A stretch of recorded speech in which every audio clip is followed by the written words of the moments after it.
এখানে আমরা এখন আছি পাহাড়ে আছি, যে পাহাড়ি এলাকায় বন সব, এগুলো মেহগনি গাছ, সেগুন গাছ আছে।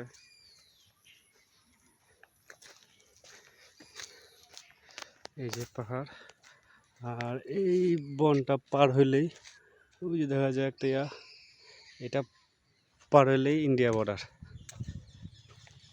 মানে ইন্ডিয়া খুব কাছাকাছি, এখান থেকে ইন্ডিয়া বর্ডার 2 কিলো না, কম হবে আরো। এই যে এই রাস্তা দিয়ে ইন্ডিয়া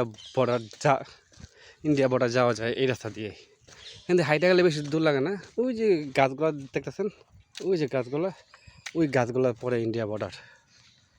আমি এখন বর্ডার দিকে যাচ্ছে, দেখি বর্ডারের মানুষজনের অবস্থা এবং বর্ডারে ঢুকতে দেয় কিনা। হ্যাঁ, দেখছেন, এই জায়গায় আসলে অক্সিজেনের কোনো অভাব হবে না আপনার। লাল মাটি, এটা গাছ কত বড় বড় গাছ। আর আমরা এখন আসতে গেলাম মানে সমতল থেকে প্রায় আপনার 1000 না 1800 ফিট, না 1800 ফিট উপরে আছে সমতল থেকে। 1800 ফিট উপরে কত বড় পাহাড়। এটা একটা টিলা, পাহাড় বলতে টিলার মতো নেই, এটা অনেক বড় টিলা এটা।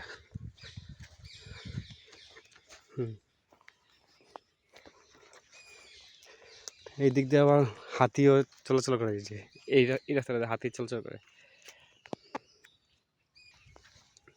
এই দিক দিয়ে আপনার পাহাড়ে হাতিগুলো নামে এই যে এই পাশটাতে গ্রামের দিকে জায়গা।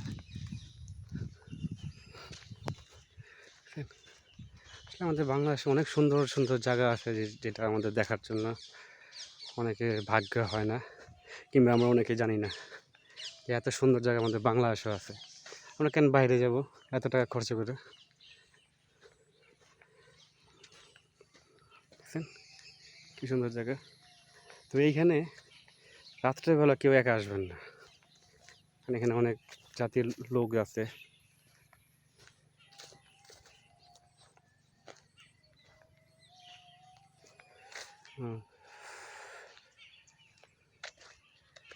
বাগান,